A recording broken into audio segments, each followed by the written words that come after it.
निकलने का एकमात्र साधन है। 14वें अध्याय में बताया गया है कि भौतिक प्रकृति के द्वारा सारी विधियां दूषित हो जाती है, केवल भक्ति ही शुद्ध रूप से दिव्य है। यहाँ परम मम शब्द बहुत महत्वपूर्ण है। वास्तव में जगत का कोना कोना भगवान की संपत्ति है, परंतु दिव्य जगत परम है और 6 ऐश्वर्यों से पूर्ण है। कठोपनिषद में भी इसकी पुष्टि की गई है कि दिव्य जगत में सूर्य प्रकाश, चंद्र प्रकाश या तारागण की कोई आवश्यकता नहीं है। ना तत्र सूर्य भाति ना चंद्र तारक क्योंकि समस्त आध्यात्मिक आकाश भगवान की आंतरिक शक्ति से प्रकाशमान है। उस परम धाम के तक केवल शरणागति से ही पहुंचा जा सकता है, अन्य किसी साधन से नहीं। ममेवास जीवलोक जीवभूता सनातन मन पष्टानि इंद्राणी प्रकृति स्थान कृषित। इस बुद्ध जगत में सारे जीव मेरे स्वास्थ्य अंश हैं। बुद्ध जीवन के कारण वे 6 इंद्रियों से घोर संघर्ष कर रहे हैं, जिनमें मन भी सम्मिलित है। तात्पर्य इस श्लोक में जीव का स्वरूप स्पष्ट है।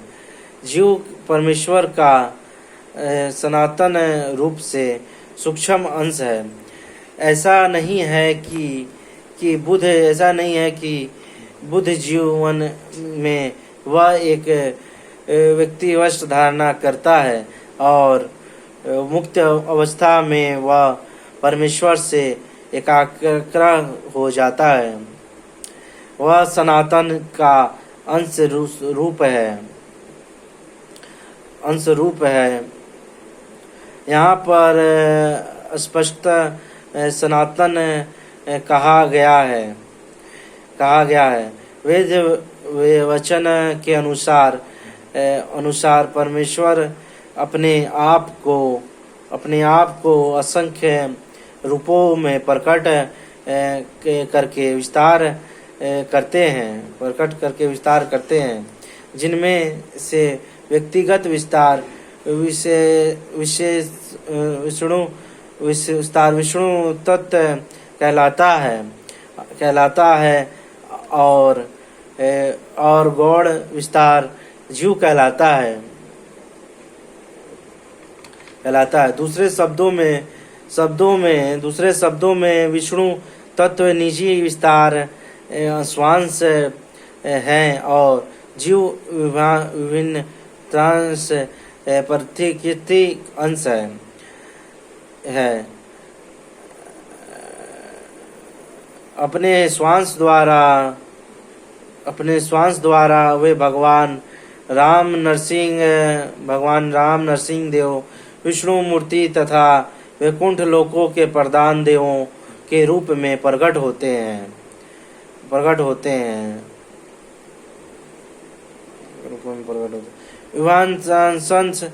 विभिन्न संसन अर्थात जीव संतान सेवक होते हैं। भगवान के श्वास सदैव विद्यमान रहते हैं। इस प्रकार जीवों के विभिन्न अंशों के रूप अपने स्वरूप होते हैं। परमेश्वर के विभिन्न अंश के कारण होने के कारण जीवों में भी उनके असंख्य गुण पाए जाते हैं, जिनमें से स्वतंत्रता एक है। प्रत्येक जीव का आत्मा रूप में अपना विशिष्ट और सूक्ष्म स्वातंत्र होता है। इसी स्वातंत्र के दुरुपयोग से जीव बुद्ध बन जाता है और उसके सही उपयोग से वह मुक्त बनता है। दोनों ही अवस्थाओं में वह भगवान के समान ही सनातन होता है। मुक्त अवस्था में वह इस भौतिक अवस्था से मुक्त रहता है और भगवान की दिव्य सेवा में निरत रहता है। बुद्ध जीवन में प्रकृति के गुणों द्वारा अभिभूत होकर वह भगवान की दिव्य प्रेम भक्ति को भूल जाता है। फलस्वरूप उसे अपनी स्थिति बनाए रखने के लिए इस संसार में अत्यधिक संघर्ष करना पड़ता है। न केवल मनुष्य तथा कुत्ते बिल्ली जैसे जीव अपितु इस भौतिक जगत के बड़े बड़े नियंता तथा ब्रह्मा शिव तथा विष्णु के तक परमेश्वर के अंश हैं। यह सभी सनातन अभिव्यक्तियां हैं, क्षणिक नहीं कर सकती। संघर्ष करना शब्द अत्यंत सार्थक है। बुद्ध जीव मानो लोह श्रृंखलाओं से बंधा हो, वह मिथ्या अहंकार से बंधा रहता है और मन में मुख्य कारण है जो उसे इस भवसागर की ओर धकेलता है। जब मन सतोगुण में रहता है तो उसके कार्यकल्प अच्छे होते हैं। जब रजोगुण में रहता है तो उसके कार्यकल्प कष्टकारक होते हैं और जब वह तमोगुण में होता है तो वह जीवन की नियमों में चला जाता है। लेकिन इस श्लोक में से यह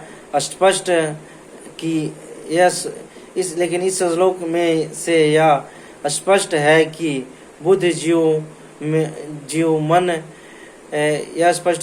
मन तथा इंद्रियों समेत भौतिक शरीर से अवतरित है और जब वह मुक्त हो जाता है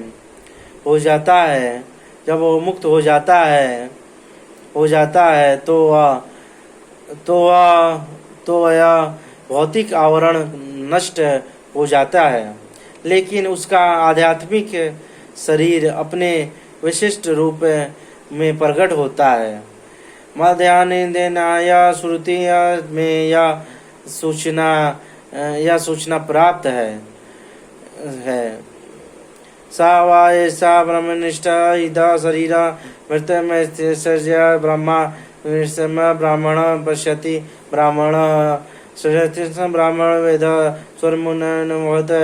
यहाँ यह बताया गया है कि जब जीव अपने इस भौतिक शरीर को त्यागता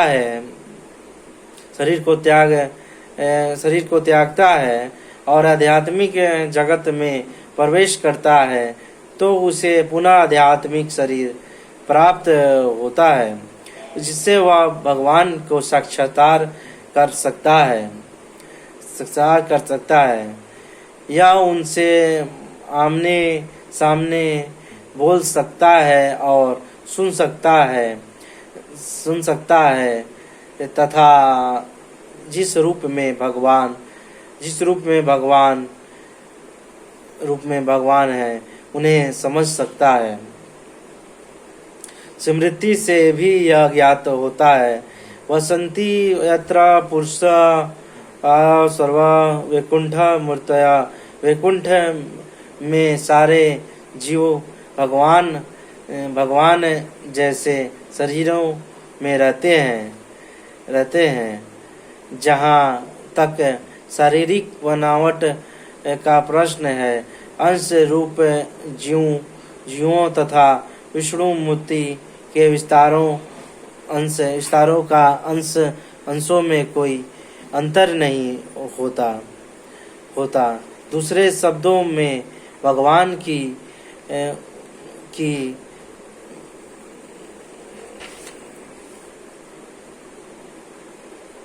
भगवान की कृपा से मुक्त होने पर जीव को आध्यात्मिक शरीर प्राप्त होता है। ममेश्वर शब्द भी अत्यंत सार्थक है, जिसका अर्थ है भगवान के अंश। भगवान का अंश ऐसा नहीं होता जैसे किसी पदार्थ का टूटा खंड अंश है। हम द्वितीय अध्याय में देख चुके हैं कि आत्मा के खंड नहीं किए जा सकते हैं। इस खंड की भौतिक दृष्टि से अनुभूति नहीं हो पाती। यह पदार्थ की भांति नहीं होती है। जिसे चाहो तो कितनी ही खंड कर दो और उन्हें पुनः जोड़ दो। इसे ऐसी विचारधारा यहाँ पर लागू नहीं होती, क्योंकि संस्कृत के सनातन शब्द का प्रयोग हुआ है। विभिन्न संत सनातन हैं।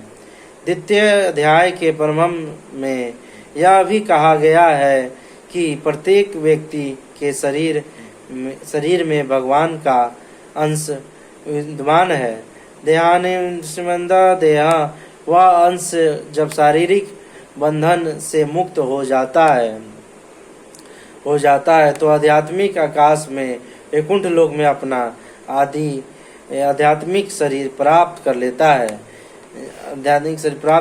है, जिससे वह भगवान की संगति का लाभ उठाता है।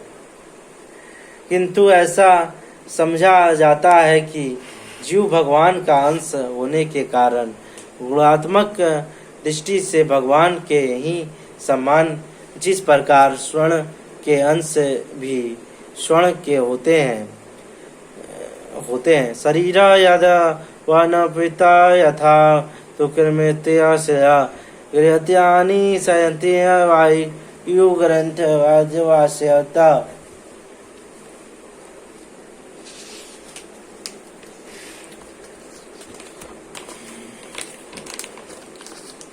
इस संसार में जीव अपने देहात्म बुद्धि को एक शरीर से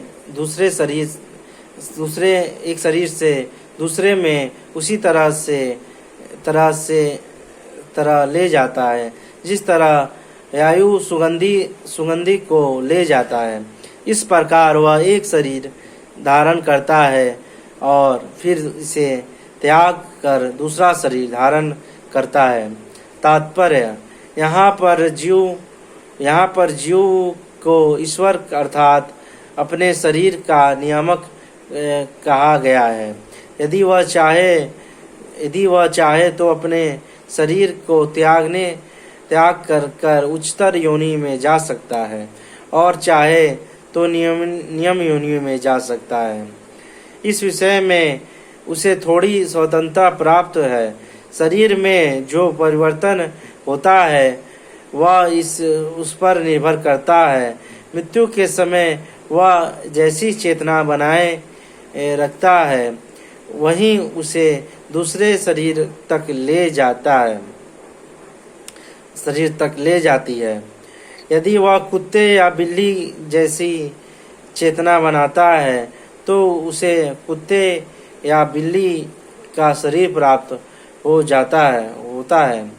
यदि वह अपनी चेतना देवी गुणों में स्थित करता है तो उसे देवता का स्वरूप प्राप्त होता है। यदि वह कृष्ण भावित मित्र में होता है तो वह आध्यात्मिक जगत में कृष्ण लोक को जाता है जहाँ उसका संतर्क कृष्ण से होता है। यह दावा मिथ्या है कि इस शरीर के नाश होने पर सब कुछ समाप्त हो जाता है। आत्मा एक शरीर से दूसरे शरीर में देहांतरण करता है और वर्तमान शरीर तथा वर्तमान कार्यकल्पों ही अगले शरीर का आधार बनते हैं। कर्म के अनुसार भिन्न शरीर प्राप्त होता है और समय आने पर यह शरीर त्यागना होता है। यहाँ यह कहा गया है कि सूक्ष्म शरीर जो अगले शरीर का बीज वहन करता है, अगले जीवन में दूसरा शरीर निर्माण करता है। एक शरीर से दूसरे शरीर में देहांतरण की प्रक्रिया तथा शरीर में रहते हुए संघर्ष करने को कर्षित अर्थात जीवन संघर्ष कहते हैं। श्रोता च सर्पशन च रसायन कर्मांत च अधिष्ठाय मनसाय विषयते। इस प्रकार दूसरा स्थूल शरीर धारण करके जीव विशेष प्रकार का कान, आँख, जीभ, नाक तथा स्पर्श इंद्रियां त्वचा प्राप्त करता है, जो मन के चारों ओर संपुंजित है। इस प्रकार वह इंद्र विषयों के एक विशिष्ट समुच्चय का भोग करता है। तात्पर्य: दूसरे शब्दों में, यदि जीव अपनी चेतना को कुत्तों तथा बिल्लियों के गुणों जैसा बना देता है, तो उसे अगले जन्म में कुत्ते या बिल्ली का शरीर प्राप्त होता है जिसका वह भोग करता है। चेतना मूलतः जल के समान विमल होती है, लेकिन यदि हम जल में रंग मिला देते हैं तो उसका रंग बदल जाता है। इस प्रकार से चेतना भी शुद्ध है, क्योंकि आत्मा शुद्ध है, लेकिन भौतिक गुणों की संगति के अनुसार चेतना बदल जाती है। वास्तविक चेतना तो कृष्ण भावना मित्र है। अंत में जब कोई कृष्ण भावना मित्र में स्थित होता है तो वह शुद्धतर जीवन बिताता है। लेकिन यदि उसकी चेतना किसी भौतिक प्रवृत्ति से मिश्रित हो जाती है तो अगले जीवन में उसे वैसा ही शरीर मिलता है। यह आवश्यक नहीं है कि उसे पुनः मनुष्य शरीर प्राप्त हो। वह कुत्ता, बिल्ली, सुअर, देवता या 84 लाख योनियों में से कोई भी रूप प्राप्त कर सकता है। उत्कर्मांतर स्थिति आपनता भुजांत गुणान्विक्ताम विमूढ़ता नानुपसंति ज्ञान। मूर्ख ना तो समझ पाते हैं कि जीव किस प्रकार अपना शरीर त्याग कर सकता है, ना ही वह यह समझ पाते हैं कि प्रकृति के गुणों के अधीन वह किस तरह के शरीर का भोग करता है। लेकिन जिसकी आँखें ज्ञान में प्रशिक्षित होती है वह यह सब देख सकता है। तात्पर्य: ज्ञान शब्द अत्यंत महत्वपूर्ण है। बिना ज्ञान के कोई ना तो यह समझ सकता है कि जीव इस शरीर में को किस प्रकार त्यागता है, ना ही यह है कि वह अगले जीवन में कैसा शरीर धारण करने जा रहा है, अथवा यह है कि वह विशेष प्रकार के शरीर में क्यों रह रहा है। इसके लिए पर्याप्त ज्ञान की आवश्यकता होती है, जिसे प्रामाणिक गुरु से भगवद गीता तथा अन्यों ऐसे ही ग्रंथों को सुनकर समझा जा सकता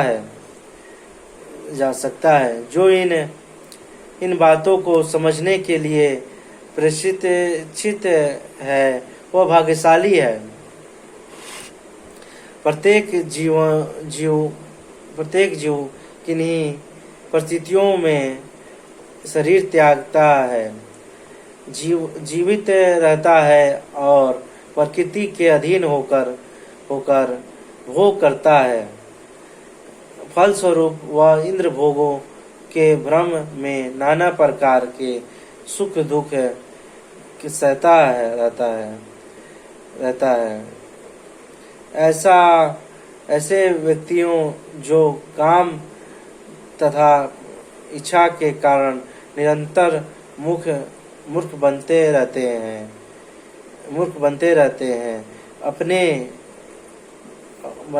हैं, अपने शरीर परिवर्तन तथा विशेष शरीर में अपने वास को समझने की सारी शक्ति खो बैठते हैं। वे इसे नहीं समझ सकते, किंतु जिन्हें आध्यात्मिक ज्ञान हो चुका है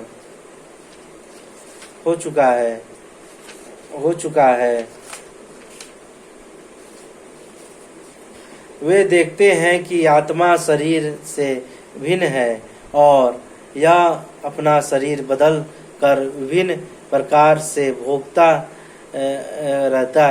रहता है। ऐसे ज्ञान से व्यक्ति समझ सकता है कि इस संसार में बुद्ध जीव किस प्रकार से कष्ट भोग रहे हैं। अथवा जो लोग कृष्ण भावनामृत में अत्यधिक आगे बढ़े हुए हैं वे इस ज्ञान को सामान्य लोगों तक पहुंचाने में प्रयत्नशील रहते हैं, क्योंकि उनका बुद्ध जीवन अत्यंत कष्टप्रद रहता है। उन्हें इसमें से निकल कर कृष्ण भावना भावित होकर आध्यात्मिक लोक में जाने के लिए अपने को मुक्त करना चाहिए।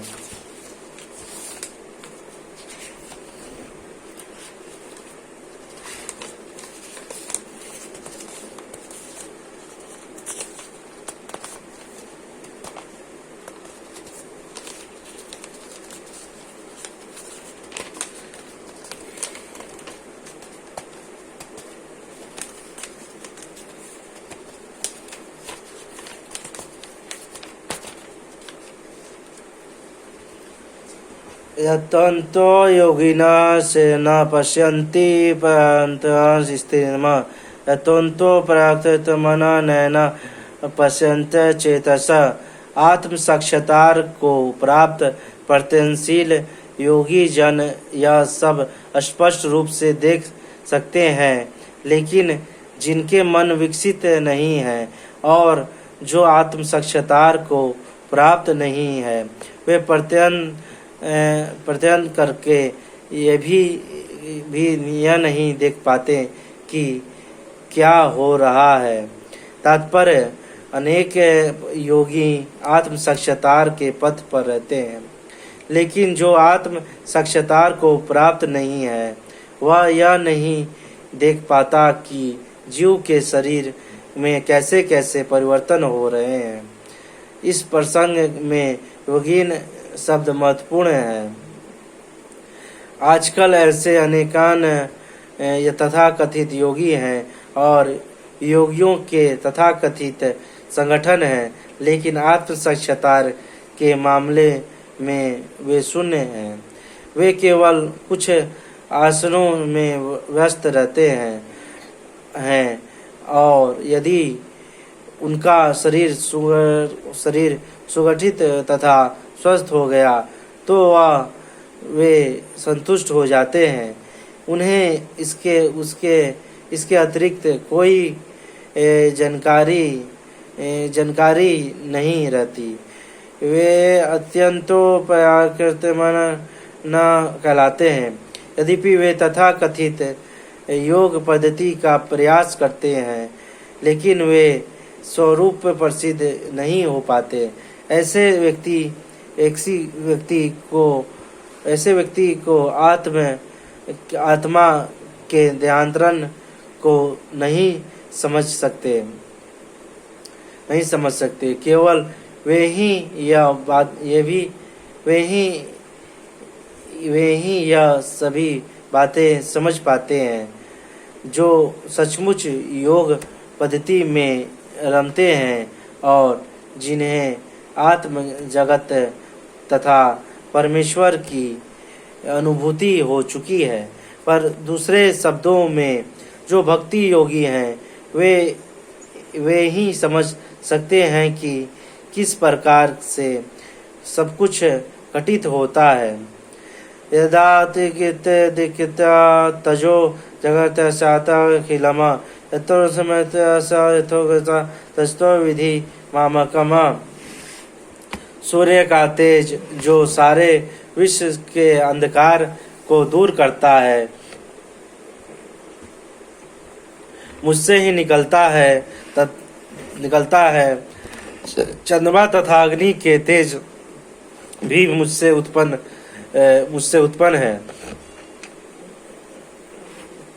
तात्पर्य, अज्ञानी मनुष्य यह नहीं समझ पाता कि यह सब कुछ कैसे घटित होता है, लेकिन भगवान ने यहाँ पर जो कुछ बतलाया है उसे समझ कर ज्ञान प्राप्त किया जा सकता है। प्रत्येक व्यक्ति सूर्य, चंद्रमा, अग्नि तथा बिजली देखता है। उसे यह समझने का प्रयास करना चाहिए कि चाहे सूर्य का तेज हो या चंद्रमा, अग्नि अथवा बिजली का तेज, यह सब भगवान से ही उद्भूत है। कृष्ण भावना मित्र का परम इसे भौतिक जगत में बुद्ध जीवों को उन्नति करने के लिए काफी अवसर प्रदान करता है। जीव मूलतः परमेश्वर के अंश हैं और भगवान यहाँ पर इंगित कर रहे हैं कि जीव किस प्रकार भगवत धाम को प्राप्त करते हैं। इस श्लोक में हम यह समझ सकते हैं कि सूर्य संपूर्ण सौरमंडल को प्रकाशित कर रहा है। ब्रह्मांड अनेक हैं और सौरमंडल भी अनेक हैं। सूर्य, चंद्रमा तथा लोक भी अनेक हैं, लेकिन प्रत्येक ब्रह्मांड में केवल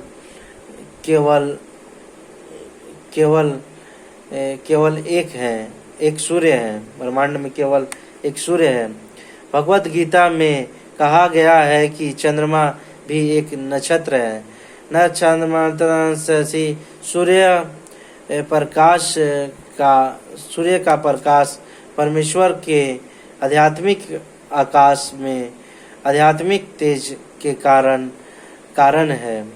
सूर्योदय के साथ ही मनुष्य के कार्यकलाप प्रारंभ हो जाते हैं।